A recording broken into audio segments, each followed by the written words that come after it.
Diário do Nordeste no Enem. Apoio Assembleia Legislativa do Estado do Ceará. Conteúdo Ari de Sá. Realização Diário do Nordeste. Olá, amigos. Vamos agora comentar algumas questões que venham a ilustrar o nosso fascículo 10, ok? De Ciências da Natureza, contemplando a minha parte aqui, que é a parte de Física. Para começar, nós vamos usar a questão proposta de número 1, que contempla a habilidade 5, a competência 5, habilidade 17. O que é que nós temos nessa habilidade? A gente tem um relacionamento de informações nas diversas formas, né? Que ela pode se apresentar nas diversas linguagens. Nessa primeira questão, vejamos o que temos.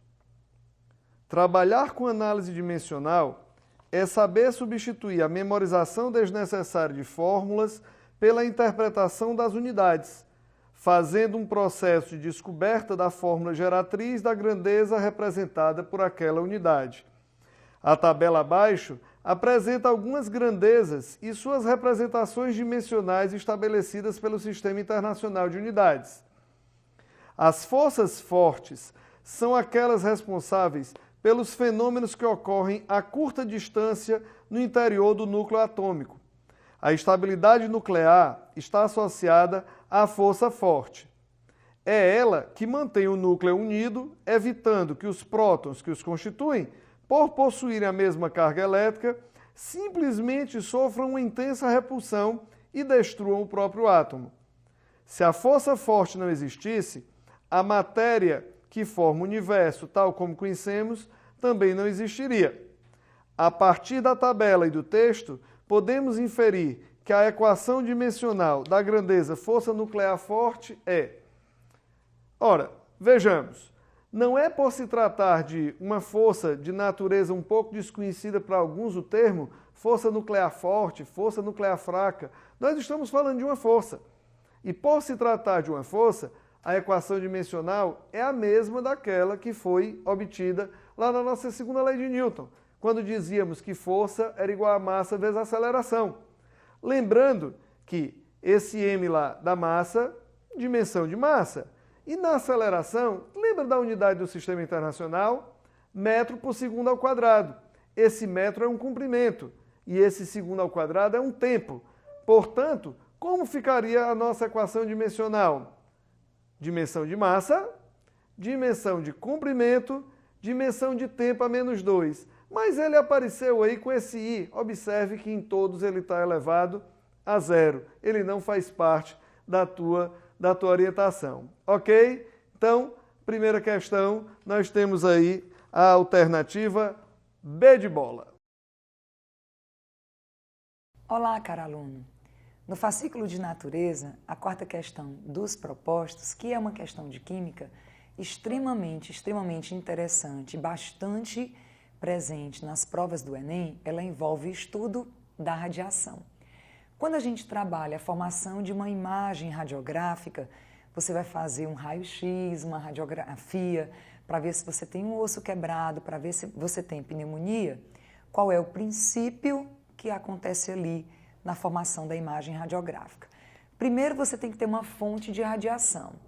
E essa fonte de radiação, o aparelho, ele tem um lançador de elétrons, que é um feixe de elétrons, que colide contra um anteparo fixo de vidro. E esse feixe de elétrons, ao colidir, ele libera energia, cujo comprimento de onda cai na região dos raios-x. Então, você imagina o seguinte, quem já fez uma radiografia, você está de frente para o aparelho de raio-x e o aparelho ele faz aquele barulhinho, tch, tch, tch.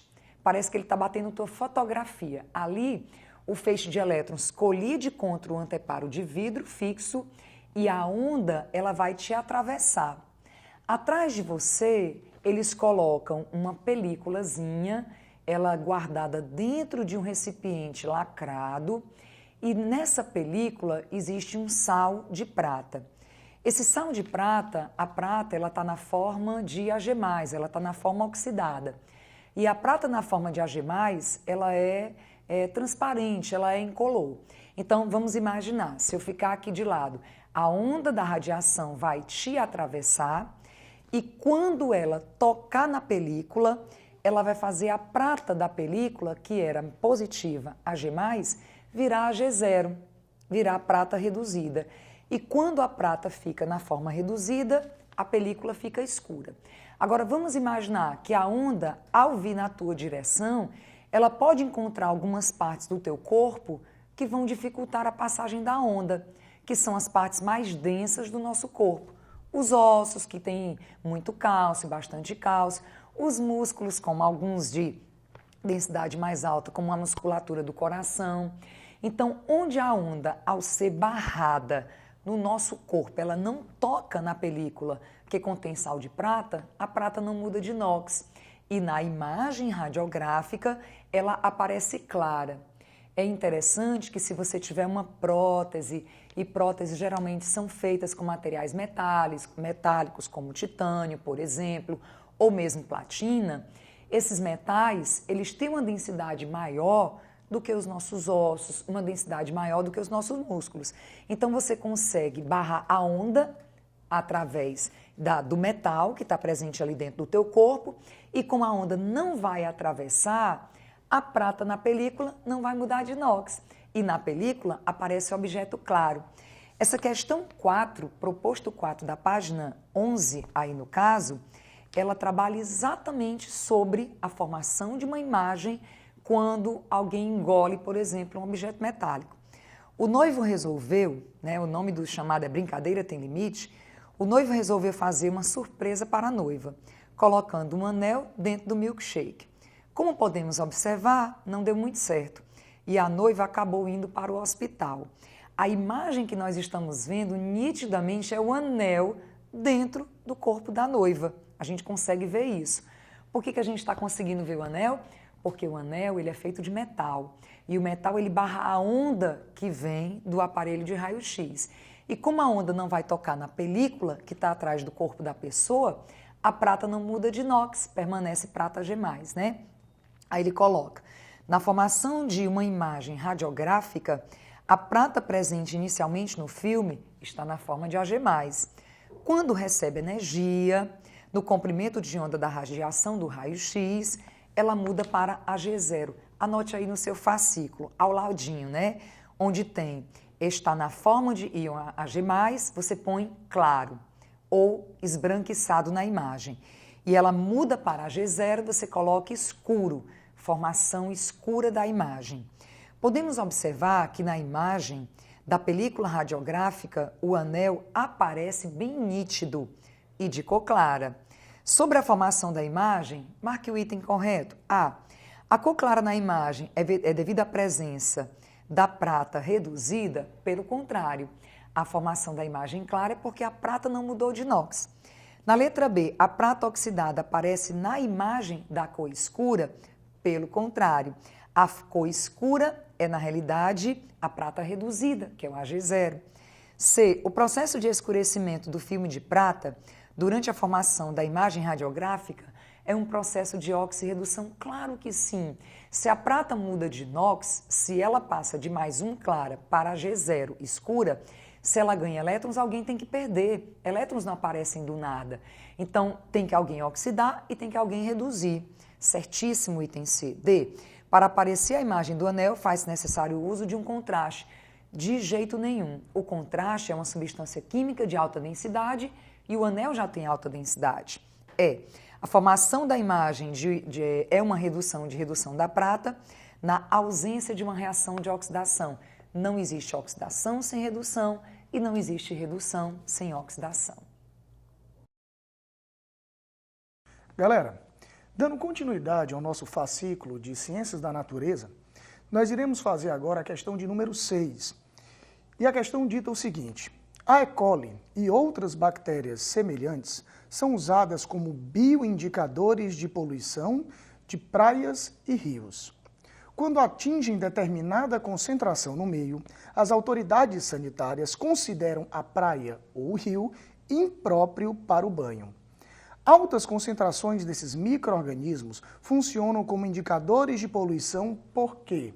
Bom, se observarmos com carinho, a questão fala de um grupo de seres procarióticos que seriam bactérias. Essas bactérias elas acabam sendo encontradas rotineiramente no intestino de mamíferos, inclusive, obviamente, no nosso. Então, nós temos uma grande gama de bactérias E. coli encontradas em nosso intestino. De maneira geral, essas bactérias elas não causam nenhum tipo de problema. Ou seja, elas acabam sobrevivendo naturalmente na nossa microbiota intestinal. Salvo alguns casos onde ela pode causar alguns tipos de problemas intestinais, problemas a título urinário, mas, de maneira geral, elas tendem a não ser extremamente patogênicas.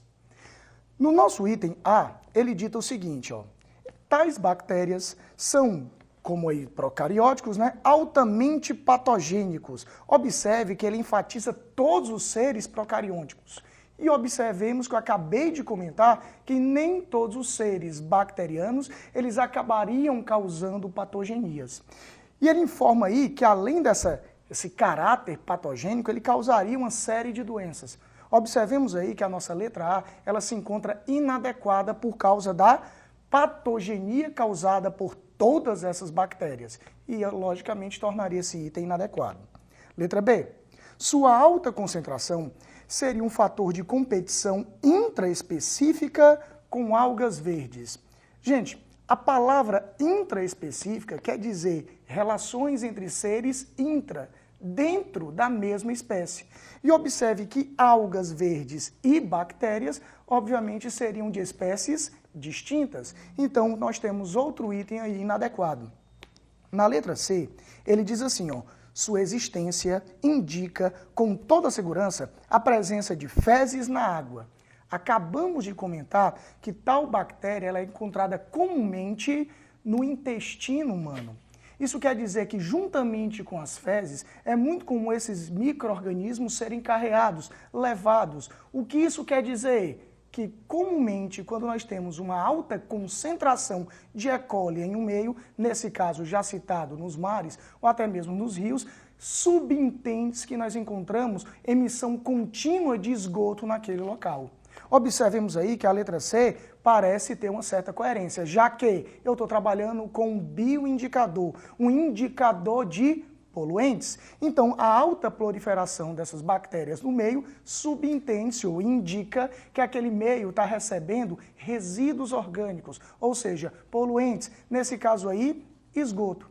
Por isso que a letra C seria coerente. Na letra D, ele diz assim, seu número elevado funciona como fator de magnificação trófica. Gente, o que é magnificação trófica? O efeito de bioacumulação. Eu acho que o nome torna-se até autoexplicativo. Existem algumas substâncias que não são degeneradas no meio, não são decompostas, não são degradadas. O que isso quer dizer? Que elas acabam fluindo ao longo de cada nível trófico, acumulando-se. Ou seja, quando um consumidor primário ingere um produtor, ele acaba acumulando essa substância que não é degenerada ou metabolizada pelo produtor em sua biomassa. Quando o consumidor secundário consome o primário, ele acaba acumulando em seu organismo todos os constituintes encontrados no consumidor primário e no produtor, e assim sucessivamente. Daí é que vem esse efeito de bioacumulação, que não seria relevante em relação à nossa questão. Se você observar aí, ele está falando de um grupo de seres bacterianos. Obviamente, eu não estou trabalhando aí com constituintes como metais pesados que se acumulariam ao longo da cadeia. E na letra E, ele diz o seguinte, a grande quantidade dessas bactérias por unidade de volume leva à formação da maré vermelha.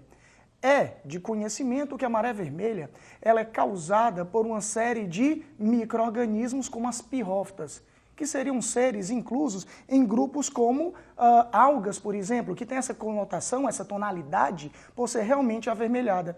Geralmente, quando é emitido resíduos no meio, a tendência é esses micro-organismos se proliferarem continuamente. E como eles têm essa tonalidade avermelhada, então a tendência é formar uma grande mancha escura com tonalidades até realmente variáveis, como amarronzada, levemente amarelada, naquele local, naquele oceano. Portanto, esse item também se torna inadequado, porque eu estou trabalhando aí com um ser bacteriano. Portanto, para concluir, resposta, letra C de casa. Na questão de número 3 proposta, temos um exemplo da nossa competência 5, habilidade 18. O que é que essa nossa questão trata? Ela trata nessa habilidade daquela nossa forma de relacionar as propriedades físicas, químicas, às finalidades a que elas se destinam. Vamos ver o que a nossa questão 3 traz. Venha comigo. Será que um iglu é frio? Iglu significa, na língua dos esquimós, casa de neve, e foi inventado há muitos séculos. Essa estrutura gelada era a única forma que os caçadores tinham para sobreviver aos invernos rigorosos na Sibéria, no Alasca, no Canadá, no Ártico. Não usavam outro material de construção, como pedra ou madeira, porque simplesmente não estava disponível nas redondezas. Aquilo que existia em abundância era neve, muita neve. Alguns especialistas dizem que um iglu bem construído, juntamente com uma lâmpada a óleo e algum calor humano, podem aquecer o ambiente dentro da estrutura gelada até 40 graus acima da temperatura exterior. Hipoteticamente, se estão a menos 40 graus do lado de fora, dentro do iglu pode estar a 0 graus Celsius. Apesar de 0 graus Celsius não parecer muito quente, comparativamente com o exterior, é uma temperatura muito boa. A partir das informações dadas, podemos inferir que a principal propriedade física envolvida na construção dessa cabana diferente é, por incrível que pareça, pode ser estranho para algumas pessoas, mas o gelo tem uma propriedade de isolamento térmico, tá? Então, vejam que a mesma coisa acontece quando os lagos são congelados. Quando os lagos são congelados, é retirado o calor dessa água pelo ambiente. Essa água que está lá, essa capa, ela vai chegar à temperatura de solidificação, mas ela depois isola a água que está abaixo dela, não deixando que se retire mais calor lá de baixo. E pelo fato do gelo ser menos denso, ele flutuaria. São coisas da ciência que a gente fica assim se questionando, que coisa perfeita, né? Que criação perfeita. No caso da presente questão, a gente pode ter uma cabana feita de gelo? Pode. Por quê? Nessa situação, a característica do gelo ser um mau condutor de calor, ele tem uma baixa condutibilidade térmica, e isso favorece a uma melhor condição de quem está lá dentro da cabana. Portanto, a alternativa que contempla o que nós estamos procurando, a alternativa é... Caro aluno, essa questão que está no fascículo de natureza, que com certeza você deve estar acompanhando e estudando, é a questão da página 12, exatamente a questão proposto 8. Ela trabalha as etapas que envolvem um tratamento de água de abastecimento. Vamos olhar o enunciado?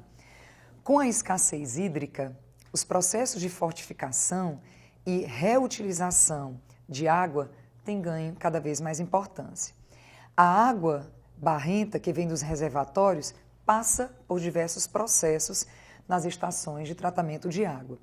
Um deles é a adição de sulfato de alumínio e água.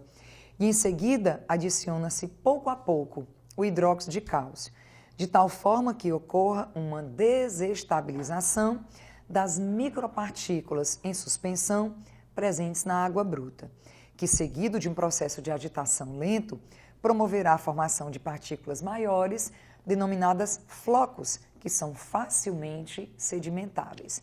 Dessa maneira, podemos separar a água limpa por qual método? Antes de mais nada, quando a água ela vem do açude, para entrar na estação de tratamento de água, ela recebe uma certa quantidade de uma substância química que é alcalinizante, um pouquinho de cal, que em água vira hidróxido de cálcio. Então, o pH da água sobe um pouquinho porque ela torna-se um pouco básica, alcalina. Logo em seguida, a gente coloca um agente floculante, que é o sulfato de alumínio. Então, na presença de meio básico, o sulfato de alumínio se transforma em floco de hidróxido de alumínio, que rodeia as partículas de suspensão, que suspenso quer dizer que nem está sobrenadante, nem está decantado, ela está suspenso. E quando o floco se forma, fica pesado e ele decanta para o fundo das piscinas, lá na estação de tratamento. Para você separar esse floco do que fica a água límpida, é claro que o que você vai fazer, obviamente, é o que está no item A, que é uma filtração. A filtração é uma técnica que você utiliza para separar sólido de líquido. Só que depois que você vai filtrar, essa água límpida, ela não necessariamente é uma água que já está própria para o consumo. Ela pode ter coliforme fecal, ela pode ter micro-organismo nocivo e ela vai para uma outra etapa que vai ser a desinfecção, que a gente utiliza cloro, um agente, no caso aí, sais de cloro, que a gente garante a eliminação da maior parte ou quase a totalidade dos micro-organismos nocivos. E depois de clorada, ajusta-se o pH e coloca-se um sal de flúor para fluoretar a água e a gente manda para as casas, para as residências, como uma água tratada própria para o consumo humano. Nessa questão, quando ele diz aí, para separar a água limpa dos flocos, sem dúvida, é por filtração, né? Que separa líquido de sólido. Por que não poderia ser peneiração do item B? Porque peneirar é separar grãos de tamanhos diferentes, sólido-sólido e não líquido-sólido. Na letra C, destilação simples. Destilação simples é uma técnica cara que você tem que aquecer. A mistura que você vai separar um componente é líquido e o outro é sólido, tipo água e sal. Você aquece, a água vai embora, mas o sal fica. Já na destilação fracionada, que também é um processo que requer aquecimento, você separa líquidos que apresentam temperaturas de ebulição diferentes, mas uma mistura homogênea, tanto na destilação simples quanto na destilação fracionada. E a evaporação do precipitado, primeiro que não seria o precipitado que iria evaporar, seria a água e o precipitado iria ficar. E você esperar evaporar o líquido para ficar com o precipitado, nenhum de nós receberia água líquida nos canos e nas torneiras da nossa casa. Então, a gente não quer que essa água vaporize e sim que ela permaneça no estado líquido. Então, separar água dos flocos decantados só por filtração comum, filtração simples. Galera, na nossa questão agora de número 7, ela dita o seguinte: reaproveitar resíduos orgânicos é bom tanto para quem transforma em adubo, quanto para quem protege a saúde do planeta e da humanidade. A relação custo-benefício desse reaproveitamento, tanto em residências individuais, quanto em condomínios e empresas, é positiva, não apenas levando-se em conta o futuro do meio ambiente, mas pensando no retorno imediato para a saúde humana. Dados de 2011 mostram que, só no estado do Paraná, os resíduos orgânicos são formados por mais de 50% do lixo doméstico, sendo esse descartado em aterros ou lixões. Porém, somente entraram nessa estatística os aterros licenciados para receber resíduos sólidos humanos. Das possibilidades de reaproveitamento de rejeitos orgânicos caseiros e de empresas, destaca-se o processo de... Galera, a questão ela trabalha com algo que é extremamente importante. Se você observar, eu estou tentando reaproveitar o lixo. Eu estou tentando utilizar o lixo de maneira mais adequada. É de conhecimento de todos que boa parte do lixo que é produzido em nossas residências é um lixo orgânico. Resto de alimento, resto de comida. Isso quer dizer que esse lixo, por ser orgânico, ele pode ser decomposto, ele pode ser degenerado, ele pode ser degradado por micro-organismos ambientais. O grande problema seria o acúmulo excessivo desse constituinte no meio. Mas se nós utilizarmos de maneira racional o processo de compostagem, a gente pode pegar essa matéria orgânica e dar um fim viável. Quando eu digo um fim viável, é porque através da compostagem, nós pegamos a matéria orgânica, a degeneramos, degradamos, através de micro-organismos e produzimos adubo. Esse adubo ele pode ser reutilizado novamente pela gente. Isso quer dizer que aquela matéria orgânica que você está jogando fora, como no caso aí, restos de alimento, eles poderiam ser, entre aspas, reciclados. Quando eu digo reciclados, é porque essa matéria orgânica, ela poderia ser novamente utilizada por você, através de uma compostagem clássica. Observe aí que na decomposição da matéria, o produto desses constituintes, eles poderiam ser reutilizados principalmente na agricultura. Isso evitaria que alguns resíduos fossem acumulados no meio. Portanto, praticamente já respondemos a nossa questão. se observarmos com carinho, ele trabalha com resíduos orgânicos, rejeitos orgânicos. E como esses rejeitos orgânicos, matéria orgânica, pode ser decomposta produzindo subprodutos ou produtos que podem ser reutilizados pelos agentes produtores da cadeia alimentar, obviamente seria interessante promovermos a compostagem. E por isso que a nossa resposta acabaria sendo a letra E, compostagem de resíduos alimentares. Agora, por fim, olhemos a questão de número 9 das nossas atividades propostas, ok? Nela temos um exemplo da competência 6, habilidade 20. O que é que nós vamos brincar? Nós vamos brincar, na essência, né, da palavra, uma brincadeira científica, com as características dos movimentos. Nós vamos ver tudo que é inerente a um movimento de partículas. Vamos lá fazer a leitura da questão de número 9? Para caracterizar o movimento dos planetas em torno do Sol, são utilizadas 3 leis. A primeira afirma que os planetas descrevem órbitas elípticas em torno do Sol, que ocupam um dos focos da elipse.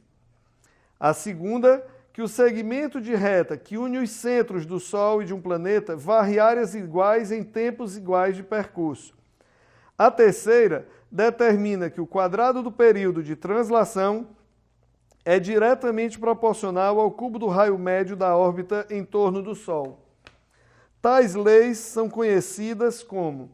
Amigos, poderíamos pegar um gancho na questão que trata das nossas leis de Kepler, ok? Se fosse para a gente identificar, são as leis de Kepler. Mas, só para relembrar, graças a essas leis é que a gente sabe que, quando os planetas estão passando em regiões próximas ao Sol, também conhecidas como periélio, eles possuem um aumento na sua velocidade escalar média.